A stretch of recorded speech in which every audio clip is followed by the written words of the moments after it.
about to tick, tick, boom. Bit insensitive, isn't it? I hope whoever picked that's getting fired. Although, to be fair, it's probably you, Simon. We all know how funny you think my disability is. It's a pleasure to be back. Thank you so much for having me.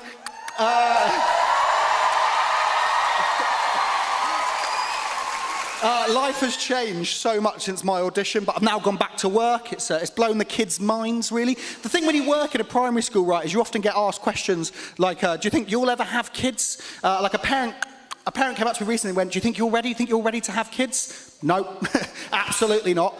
I don't even like olives yet, right? I think that's the level you've got to be to legally own a child, right? I think that's where you need to be, okay? But as well, like working in schools and things like it has blown the kids' minds. They've gone absolutely mad. But they're in for a few shocks tonight, the kids. They're in for a few shocks. I've had one already. That's the first time they've seen my first name. I'm usually Mr. Mitchell. I know, right? I know it's going to blow their minds. I know. I'm usually Mr. Mitchell. Tonight I'm Alex. To be fair, I'm gutted about that, because for the last 2 years I've been trying to convince them that my name is Fabio. I love it. It's just so much more cool and exotic. It's so much more fun for me. It's just, but it has, life has completely changed. I'll tell you one thing that hasn't changed though. I'm still single. That is the sound of 3,000 people going, yep, we're not surprised. That's what that was. This is my face. So I'm still single. I think the main reason I'm still single, right, is I think because people in a partner, they look for confidence and they look for assertiveness, and I don't have that. They're two skills I don't have. I blame my autism for that. Because of my autism, I worry quite a lot about small and insignificant things. Like recently, I had a meltdown in a supermarket, right, because I bought a 3-pack of peppers and didn't know what to do with the green one, right? That's what I meant. It's an issue. That's not attractive. That's not sexy, is it? No one's looking at that and enjoying it, are they? It's terrible, right? I was diagnosed with. I started ticking 18 months ago. Right, I was diagnosed with a condition called FND. That's not strictly true. There's only one F.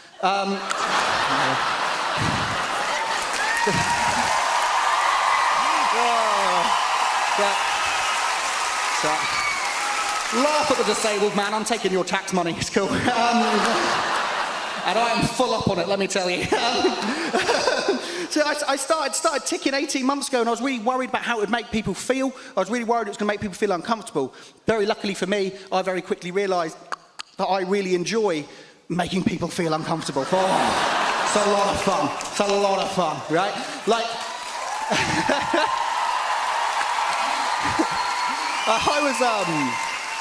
I was on the bus recently, right? I was on the bus, and this old lady came and sat next to me, and I started ticking, right? I started ticking, and she moved, right? She literally moved. And I thought to myself, excellent.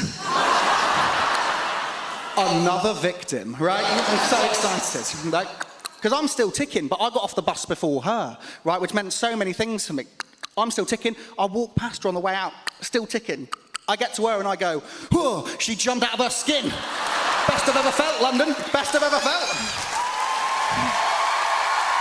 Best I've ever felt. Loved it. Loved every second. Off the back of my audition, I got asked to do a magazine where they described me as one of Yorkshire's most inspiring people, right? And, oh, thank you so much, thank you. That means a lot. I did. I got asked to this magazine, and generally, one of Yorkshire's most inspiring people, and I thought to myself, wow, we have a lack of inspiring people in this county. Right? If this guy's top of the list, what the hell is everyone else doing? It's dreadful, isn't it, really? But as part of also, like, them saying that I'm one of the most inspiring people from Yorkshire suggests that they think I'm one of the biggest things to come out of Yorkshire, right? It's me and the Yorkshire pudding, right? Yeah. The Yorkshire pudding, or as he's otherwise known, Jeremy Clarkson, right? Yes. Oh, there's some fans in. I wasn't expecting that. But like, as part of this interview, they asked me what was the hardest part of my diagnosis, right? And I said it was probably the time a doctor said to me, hey, he didn't say that. That'd be weird, wouldn't it? No. That can't be the funniest bit. It wasn't even planned. That That'd be awful though, wouldn't it? What's he trying to do? Speak my language? I'm confused. No, my GP, he said to me, you might benefit from learning sign language, right? And that was obviously really hard to take. I didn't know if I'd be able to do this anymore or anything like that. I didn't know if I'd be able to teach. I was really worried about it. But I got to it. I learned some signs. I want to show you some of those now. So, first sign I learned help me. It's quite a nice one. After that, I learned hungry. Let's be honest, I'm using that one a lot. And then I started this show. And I wanted to learn something that I could use on this show, right? So I've got Ant McPartlin.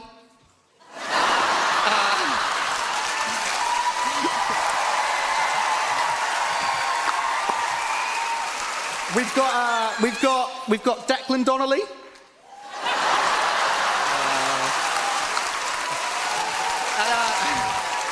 For me, really, the last 2 years of this show couldn't have been the last two years of this show without Bruno. It couldn't have been. So this is my sign. Bruno! So this is my sign for Bruno Tonioli. Sensational! Hammersmith, I have to leave you with this. If me being here tonight proves anything, if you have ever felt slightly written off, slightly like you don't fit, like the world doesn't have a place for you, tonight, you are here, you are seen, and you are valid.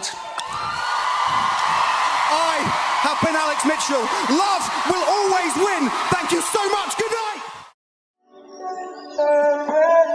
night.